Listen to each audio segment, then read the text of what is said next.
remember Saturday, May 21st, 2005, very clearly. I was 12 years old and was on pins and needles all morning because my mom got tickets for an afternoon showing of Revenge of the Sith.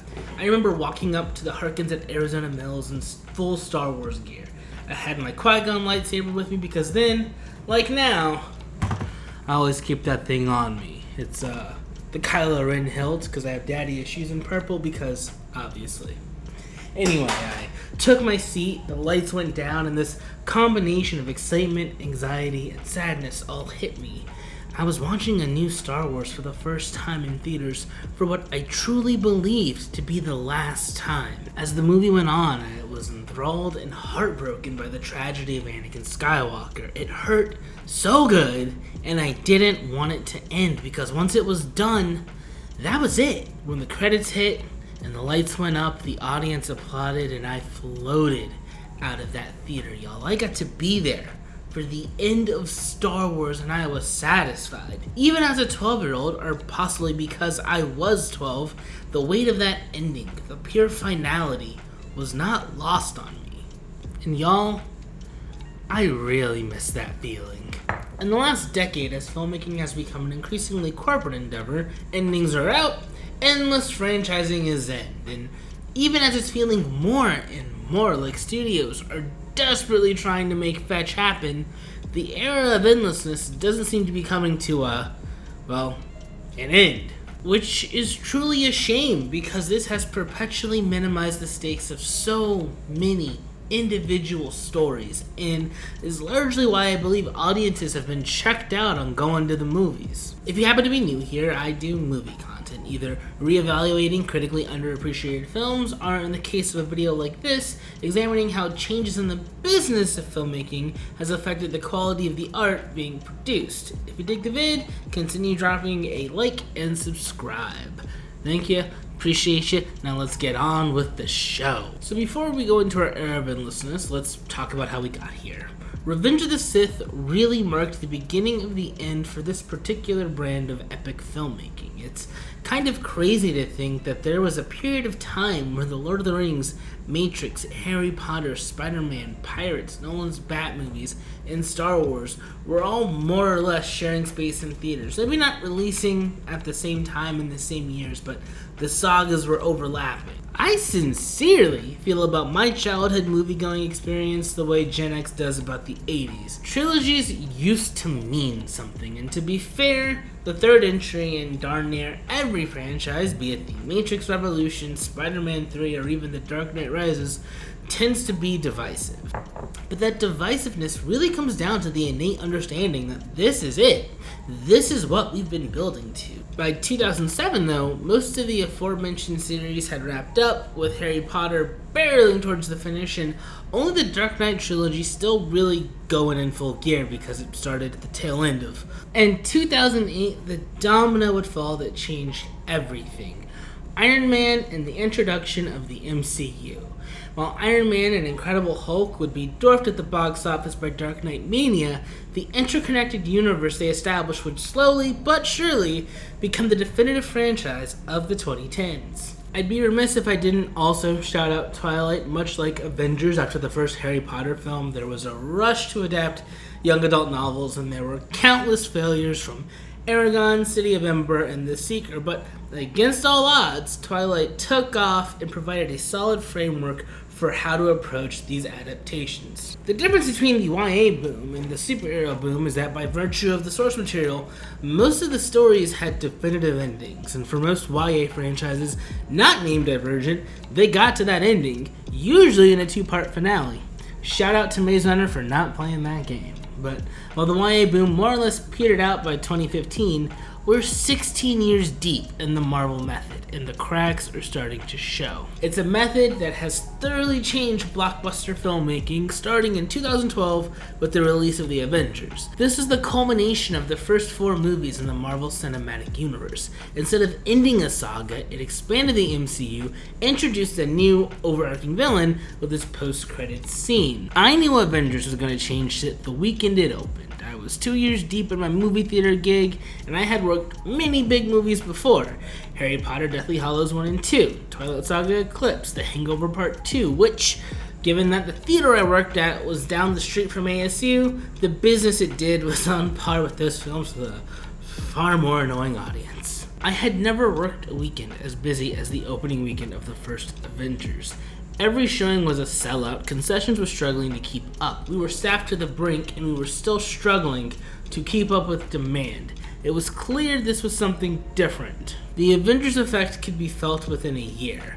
Man of Steel was always intended to be the kickoff for a new, interconnected DC universe, but those plans were accelerated into high gear after Avengers grossed $1 billion in 19 days. Man of Steel 2 evolved into Batman v Superman, which in turn became Batman v Superman: Dawn of Justice, the misguided attempt at world building that would ultimately see DC's plans implode in just under a year after its release. At least Dawn of Justice did get some kind of payoff to the threads it set up twice. The same can't be said for the onslaught of legacy sequels and would-be universe starters that followed in its wake. It wasn't enough to build a franchise. You have to build a franchise of franchises. In fact, let's speed through some of the unresolved cliffhangers and universes of the 2010s. It never happened. Take the fight to them. When do we leave? We are gonna kick some serious alien ass. No way. Tell them next time they won't need to worry about coming for us. Because we're gonna come for them. Not this time. We have plans for you, Peter Parker. It's a total fabrication. Thanks, Rakes.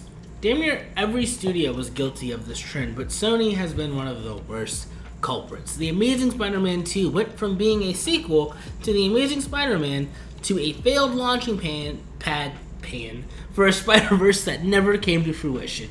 And clearly, they didn't learn anything from their failure a decade ago, because they did the same thing earlier this year with Madam Web, a movie that spends so much time setting up future movies that it forgets to tell a satisfying, interesting story right now, in the moment. Even Marvel, which for so long was the gold standard for how to do this type of storytelling right, has succumbed to the consequences of endlessness. It stuck the landing so hard with Endgame, but then they had to do it again. And in the process, they've oversaturated the market with stories that range from waste of time like Secret Invasion and Quantumania, mildly entertaining like Falcon and the Winter Soldier, with a few bangers like Guardians 3 and Wakanda Forever to remind you that the Marvel magic is still there in fits and starts. But so many of these stories just feel slight because they don't come to a satisfying conclusion. They intentionally end with unfinished business. Well, thankfully it seems to be slowing down. For the last 5 years, we've been hit with a non-stop barrage of Star Wars. But before we get into it, Let me talk to you. I have been a Star Wars fan my entire life. That is not hyperbole. One of the first movies I ever remember watching at 3 years old was the Star Wars trilogy. I grew up reading the Young Jedi Knights books and a good chunk of the New Jedi Order and Legacy of the Force books. I played every single Star Wars game I could get my hands on, including Galactic Battlegrounds, which, if you know, you know. I am not a casual about this shit. I live for the wars. The sheer amount of Star Wars content we've been getting was something I dreamed of as a kid. I ate up both Clone Wars cartoons and was praying to the gods that Star Wars Underworld actually came to fruition. Yet, in the near decade since Force Awakens, it's become a case of you really don't want what you think you want. Which is wild to think about, because until Disney bought it, the Star Wars Expanded Universe did a really good job telling interesting stories you could buy into. The Old Republic games fleshed out a whole new era set 4,000 years before the movies. The Thrawn trilogy through the Fate of the Jedi series traced what happened to Han, Luke, and Leia over 40 years post Return of the Jedi. It is possible to make an overwhelming amount of Star Wars and still keep most of it interesting. And to be completely fair, Star Wars being disappointing isn't anything new. Attack of the Clones is the first time I saw a Star Wars movie as a kid and went, Nah, that ain't it. It's got some cool scenes, and I understand its narrative importance to the saga, but it just lacks a certain degree of charm to really sell the love story underpinning it. And I say this having recently watched it, as me and one of my best bros, Keegs, have been marathoning the movie. Seeing Phantom Menace in theaters definitely reawoke something in us, if you couldn't tell by the direction this channel has gone over the last month. But even with Attack of the Clones, I can grin and bear it because I know where the story is going and is ultimately building towards. When it comes to the wars, I will suffer through mid if I'm curious about the end game. For example, I did not like the Clone Wars movie, but I watched that shit and I'm grateful because it went from shaking beginnings to some of the best Star Wars ever made, with a final shot that says so much in its silence. I honestly think that if Rise of Skywalker was a certified banger that delivered on the narrative and thematic trajectory established by both Force Awakens and The Last Jedi haters, which I've never been a part of, thank you, would probably have a softer view of that movie. And I say this because look what's happened with Avengers Age of Ultron. Upon release, Age of Ultron felt like a letdown compared to the first Avengers. It was more concerned with setting up plot threads for Phase 3 than telling a really good Ultron story. Because if you, like me, are a comics fan, you know that Ultron is generally an extinction level threat, but that severity wasn't really present in that movie. If you allow me to go on a quick sidebar here, personally I think that Ultron would have been better if he was established as a project Stark was working on through like Phase 2 and 3 and is prematurely activated through a kill switch when Stark sacrificed himself in Endgame. By saving the world, he may have unintentionally set it on course for yet another apocalypse, and in doing so establish a much clearer continuation from one saga to the next. But that's neither here nor there. We're talking about Star Wars, not Marvel, even though they're both, under the same parent company and suffering similar problems. But anyway, Age of Ultron's reputation has improved largely because Marvel delivered on paying off everything set up in that movie. As an individual movie, it has its charms, but as a piece of a larger meta-narrative puzzle, it works really well in retrospect. A lot of the new Star Wars feels like either boring fan service or glorified Wikipedia entries, and it's not building to anything simply because all the big beats have been established. I think Andor is the strongest simply because it's focused on thematically dense, character-driven storytelling, and we know it has a very clear and definitive ending it's building towards. And it helps that, by and large, we all dug the ending that was Rogue One. So much of current Star Wars and Marvel feels like it's building to nothing. Just cliffhangers after cliffhangers. The only thing we've gotten that feels like a satisfying payoff is Guardians 3. And that's because, it's Guardians 3. The current wave of franchising has missed out on what made Star Wars special, what made the early MCU special. Now, it's not all bad. In fact, a lot of it's serviceable, but it kind of feels bad when you know how Star Wars at its best can make you feel. The beauty of Star Wars is that it feels like an endless world of storytelling. The galaxy should feel endless, but the stories shouldn't. The Thrawn trilogy has an ending. The Galactic Civil War has an ending. The Clone Wars have an ending. If you don't believe in the power of endings, play KOTOR. It was a great game, and that ending made it the stuff of legend.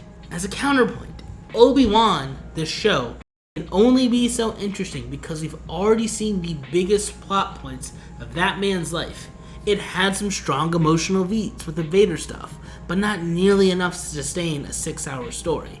The destination is gonna feel negligible because it's an ellipse, not a period. Bringing it back to the movie that started this whole essay, Revenge of the Sith was powerful because we knew where the story was headed, which made it feel like the real ending to the saga. As audience members back then, the hardcore accepted that the Thrawn trilogy was essentially episodes 7, 8, and 9, and for those just into the movies, Anakin's descent into darkness was the end. And that even knowing the inevitable, you wanted so bad for it not to happen because you could see what Qui-Gon saw in that precocious boy from the desert. Lucas may not be the best at dialogue, but damn it, he understands story and character. The beats that needed to be hit were hit, because if they weren't, well, you wouldn't have an entire generation still talking about the high ground or bringing peace, justice, security, and freedom to our new empire. Your new empire? You cared about the characters, you cared about their fates, and you bought into the stakes because they were massive. When stories can't end, When characters can't die because we may need them for X, Y, and Z spin-offs, it undermines the power of the story. As my basically other dad said, as humans we need closure, and it sucks in their rush to franchise any and everything. The folks running the studios forgot the importance of endings. A journey without a destination is simply a story without a point. So, that's my spiel. I'll see you in the next one. Whew! I'm gonna go play some Old Republic.